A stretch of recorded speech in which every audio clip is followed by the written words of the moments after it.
stories out there. We discovered that there is not a single institution in the country, in the US, that focuses on Islamic history and culture.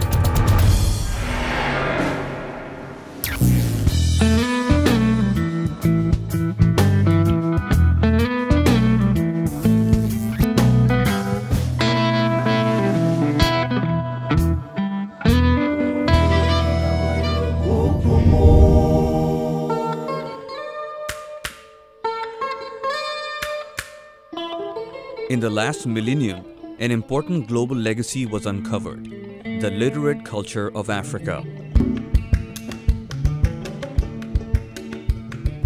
Symbolized in the extraordinary richness of historical manuscripts that still survive today. These ancient documents reveal that a sophisticated literate culture flourished in the city of Timbuktu on the edge of the Sahara Desert. And to find out more about this exciting new discovery, we are heading to an unlikely place, Mississippi.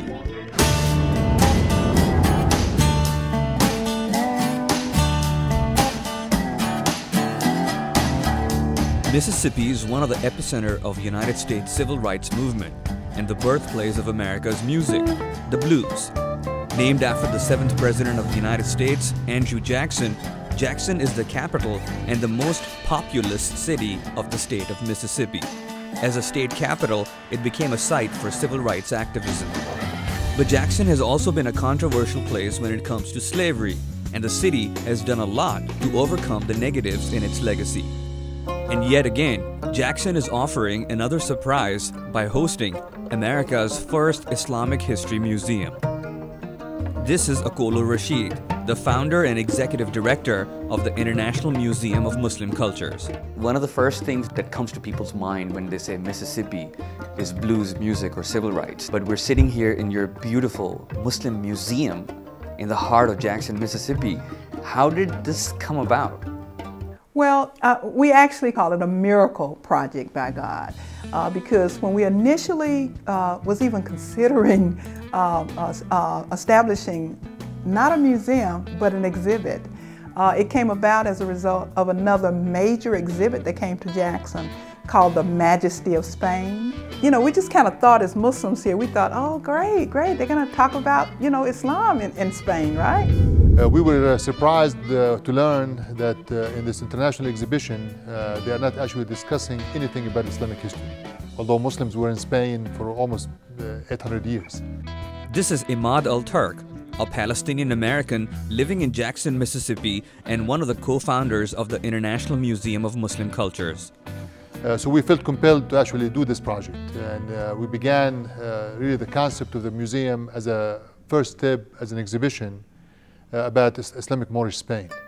International Museum of Muslim Cultures' first exhibit was on the history of Islamic Moorish Spain, the story of the journey of Islam from its birthplace in the Middle East to Africa and to Spain and Portugal in Europe.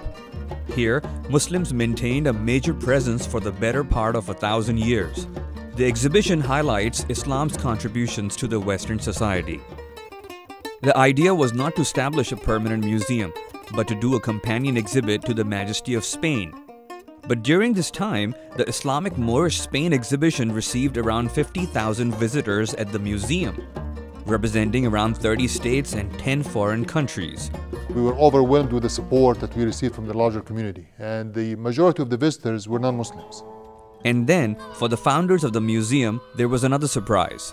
And we learned that even though Muslims are making wonderful schools and they're building mosques, but no other Muslim organization had decided that it was important to establish a museum. And concurrently with this, as we were visiting different parts of the country, we discovered that there is not a single institution in the country, in the US, that focuses on Islamic history and culture. So Okolo and EMAD took it up as a mandate to establish and run this museum on a permanent basis. Basically, they're saying that this is really new knowledge for us. We would like to learn more about Islamic culture and history and its contribution to the world community. And then came September 11, 2001. Along with a lot of pain and confusion, it also brought negative stereotypes about Muslims and Islam. Critics thought no one would come to the museum. But the critics were wrong. As a result of all of those elements, we were convinced that there is a need to educate the American public, both Muslims and non-Muslims, about the Islamic history and contributions. And we decided to turn this one-time exhibit into a full-time museum that focuses on Islamic history and culture.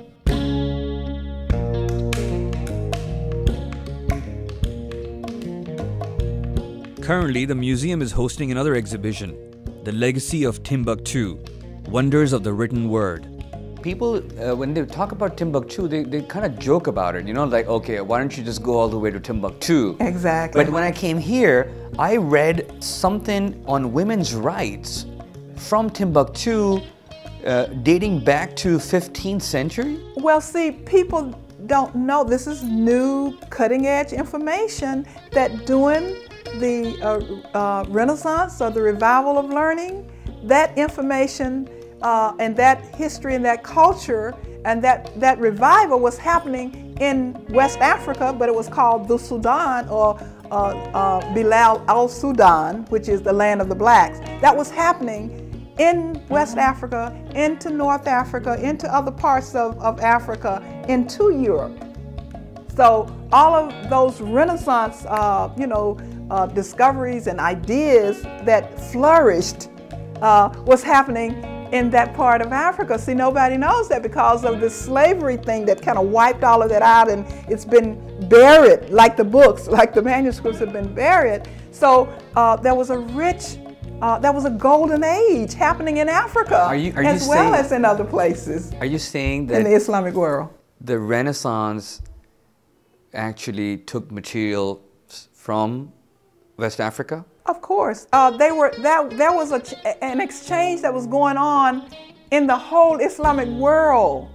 So we have travelers like Ibn Battuta, you know, and Leo Africanus and others that traveled to Timbuktu and knew and understood and documented that these scholars traveled from Timbuktu to Saudi Arabia to other places. They had this international exchange going on.